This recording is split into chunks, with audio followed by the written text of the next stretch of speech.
จับพี่น้องจ้ามื้อนี้เฮาสิมาเอาหญ้าไปแบ่งกันกินพวกมากินเนี่ย โยโฮแขวแห้งบดีก็สิพานางกินหญ้าสบายดีเด้อจ้าสวัสดีแม่พี่น้องข้าเจ้าเกี่ยวนะนาหมู เงินเอาไปไว้ใช้ผมว่า แม่มันเห็ด สัง เบิด คม ปี กับบริข่าวเห็ดเบียดเบิดปีเบิดผ่าน ตื่นมาก็คือออกมานาเลยพี่น้อง วินาทีเดียวกับบริหารใจถิ่มมาแล้วล่ะก็ได้เฮ็ดเรียกตลอดเวลาเฮ็ดหน้าเบิดปีเบิดชาติแบบนี้เงินมันมีทางออกมีแต่ทางเข้าหากมันกระเพาะเฮ็ดคือเพิ่นน่ะหนึ่งเพิ่นมีอุปกรณ์ของเพิ่นว่ารถเกี่ยวเข่าก็มีรถไถเนาะแท็กเตอร์แบบว่ามันเอารถไถว่าแล้วก็เข่าว่าแล้วก็ถ้าเอารถเกี่ยวมันก็บ่ได้หมวยเข้าเฮ็ดเอาเฮ็ดห้อยเฮ็ดดำเฮ็ดจ้างเนาะ เมื่อในนาทุกอื่นแห้งแล้งหน้าเพิ่นน่ะน้ำพักหญ้าปูป่าหน้ามีเบิดน้อยครบรอบครบวงจร ว่าจริงตลาดเต็มไปเฮ็ดได้ครับเต็มนี่คือเขานะ อืม มันบ่ได้เมื่อยป่ะ คันมีรถมีรางมีน้ำเนาะ รถไถปั่นแล้วเข้าบ้านแล้วมันกระบบหญ้ามันกระบบเกิดอันนี้มันก็บ่ได้เมื่อยเพราะเขาคนขับซื่อๆแล้วก็บ้านเพราะพอเขาซุกก็แค่เกี่ยวก็ใส่รถเกี่ยวมือเดียวก็แล้วเลยเด้ นั่น มันก็พอเฮ็ดเนาะบัดเฮาผัดบ่มีผัดได้จ้างเด้ เด็ดป่า จ้างก็แพงได้ งมป่าได้ใช่ฮัมงมป่าได้ใช่อ๋อให้นี่บ่มีบ่ เพิ่นรถเพิ่นแพงยังเพิ่นเติมเป็นน้ำมันมันก็บ่เฮ็ดแล้วครับจ้างมันแพงพี่น้อง โน้ยแม่น แม่น ทั้งจ้างทั้งหนังพองบ้านโอ้ นั่งงามเพิ่นแล่นมาอยากได้เครื่องให้ลูกให้เต้าก็แล่นมาเป็นหมู่ มันหอมพี่น้องมันหอม เอา11ได้เลยเนาะเป็น12แล้วพอ11กับ12เลยพอ หอม เฮ้ยเมื่อเราขอกินข้าวใหม่เนี่ยเด้อขอข้าวใหม่ เอาข้าวไหม้ชิมๆเมื่อให้ทุกคนหนึ่งกินเด้อ ยืมข้าวใหม่เด้อจะสอบ เสียทุกคนกินแต่เพื่องนี่บ่ เพื่อใจกินกับเพื่องบ่เพื่องไข่ตำมะลากินผู้เดียวซะ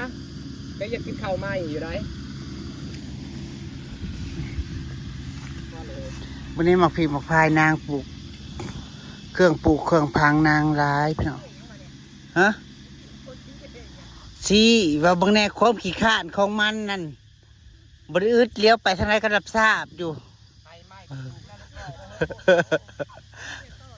เอาปีหนึ่งบ่แม่นคนแหละพี่น้องเอ้ยมนุษย์ต่างดาว ปีหนึ่งนะเสร็จหน้าชามเถื่อ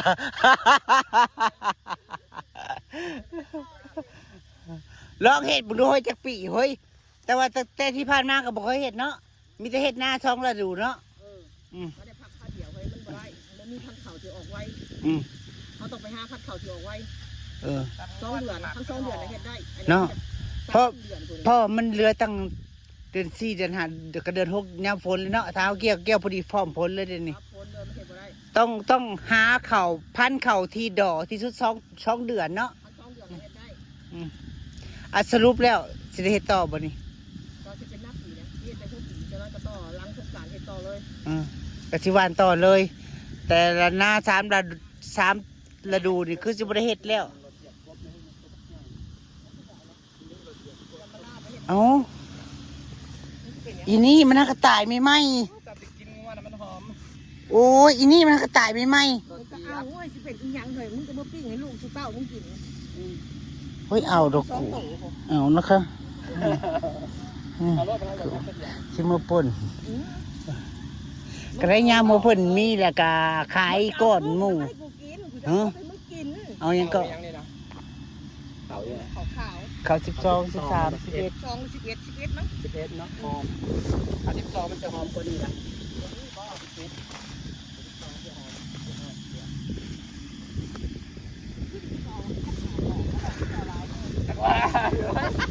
ซอยจะประหยัดมาละ10 สิใครมีชอบเสือเพิ่มอีกได้นี่นะ มึงก็ไปแก้เอานะเจ้านักมันเลยนะ พูนเอาตัวยาวพุ่น สูตรที่ เมื่อนี้เขาใส่เป็นก้อนมื่ออื่นเนี่ยให้เขามาอันนี้ บ่ เรื่องขึ้นแบบแค่กูหายลูกจับเลยทุกๆ แล้วเลยเด้ ใช่ มีหนักขาวเต็มแต่มันเป็นแค่ นั่นเด้ให้น่ะเด้มึงสิควงยังป่านนั่นเพื่อนซื้อมันก็สิห่วงพี่น้องมึงว่า เอาไปไก่ต้นไม้ต้น โอ้ย ต้นไม้ของคณะ สิห่วงไว้กินเองก็เอาไว้โลดอีภาคมึงขยันบ่อิ่ม ฮะ เก็บมันไว้กินนะเฮ้ยมึงน่ะมันโอ้ยห่ามึงมันเก็บให้กูทุงมึงน่ะโอ้ยสร้างสร้างขนาดกูตามกูบอกโอ้ยจิตใส่บร้ายดอกบักพริกหมูมันบอกว่ามันเผ็ดปานแน่เขาว่า โอ้ยจุดลบบอกหัว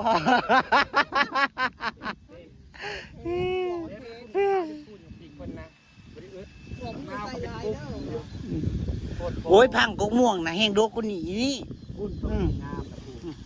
นี่ตัวมันปลูกใหม่เนาะ ตัวใหม่ผู้ทำจริงง่าย มันเป็นต้นเผาเป็นดอกเลยเลยตัวปลูกไม้เนี่ยออกดอกแล้ว ก็ว่าตอเบียแก่ไปปลูกเลยปันนี่มันคนตกห้ามพ่นมันสีสัตว์มันสวยงามหนาพ่น กูสิบ้านก็ ต้นนี้หนาพ่นมัน เฮ้ย สายนี่มันซื้อ ที่มึงเก็บให้นะเอาไปแก้ในมันตากบ่ ต่ำใส่โคกนี่แล้วก็เห็ดนานแล้วก็ ดิบๆในแห้งออกขาด พุ่นทมพด ตำหมักพริกดิบนี่ พ่นบัดพ่นมากพ่นมันสีงาม ฮะ เพราะมันตัวโน่น เอามาอีกสู้มันก็ต่ำ อันนี้มันยัง เรื่องไหนมันทีละเละซะก่อน แล้วก็ ทีละเละแล้วต่ำเขาเป็นปฏิวัติ ค่อยไปว่านเอาเนาะ มันออกขับพอแห้งได้ดิบในแห้งอ อ อ อก กออกไว้กูว่า วดพูดแล้วให้หน้าได้เลย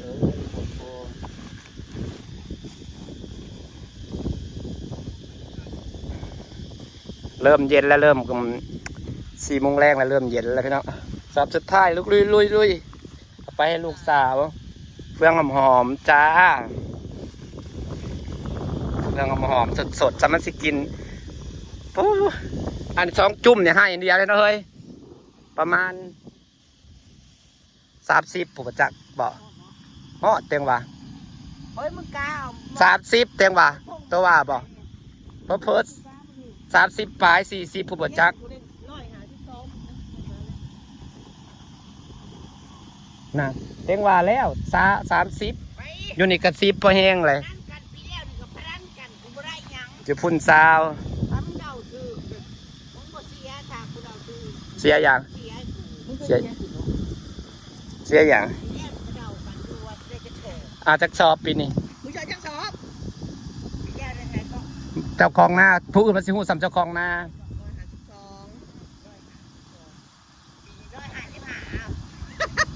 บ่ปาก ให้ กัน กูร้อยแค่มึงก็บอกกินให้กูนะ เต็งว่ากู้อ่ะเด้อเฮ้ยเต็งว่าพอให้นี่ก็30ไปได้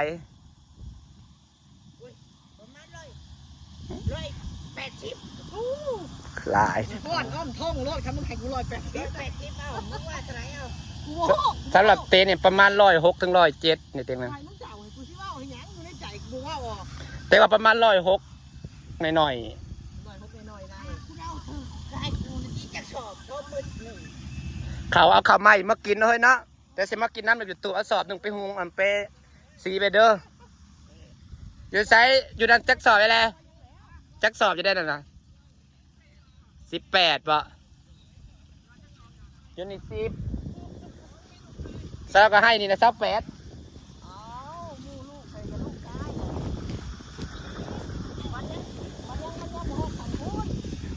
งามแพงเลยพี่น้อง มันยังบ่ฮอดขันพูน ลุยๆอ่ะสิฝากบรรยากาศสักนี่แหละจ้าแบตกระสิเบิดแบตกระชาดน้ำบ่ทันเลยถ่ายคลิปพอโทรศัพท์เครื่องเดียว ไปคิดเดียวแต่เท่ากู มันลงอยู่ตลอดเวลา เบ็ดเบิดยังบ่ลงอยู่ ด้วยกันนี่แบตมันอยากเบิดไวแบตมันเสื่อมแป๊บเดียวเองว่าเขาว่าคันเปลี่ยนแบตใหม่แต่มันสิเนาะเขาก็บอกอยากเปลี่ยนแล้วอยากใช้แบตเก่าแหละ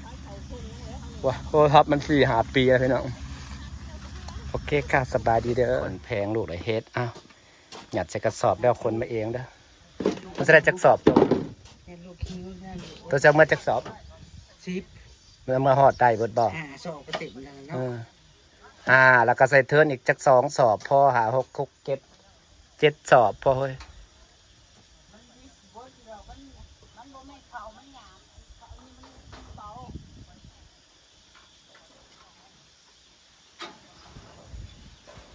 นี่แหละเป็นชื่อขนเนื้อพี่น้องขนหยาเมื่อขนซอยแล้วกัดหยัดใส่กระสอบซะแล้วกับโคตรมาเองได้บัดนี้นั่งตัดต่อคลิปก่อนเอ้ยดอกแคดึกไก่ดอกไก่นึงอ่ะมาเบิดจุมั้งนี่ใส่นี่เรียงเทิงอีกตัวรูปเนี่ยหยัดเนี่ยมันได้6 สอบเด้อได้อยู่ดอก6 สอบ6 7 8 9 10พอดี10 สอบนั้นก็ได้ดี10 สอบ เห็นเป็นลูกที่มีลูกเป็นคน เนาะเห็นเป็นคนเห็นกระทุ่มแล้วให้ทุ่มทุกอย่างเลยลูกเขาจะว่าลูกบ่ นั่นก็มาเกี่ยวคนหลายสอบ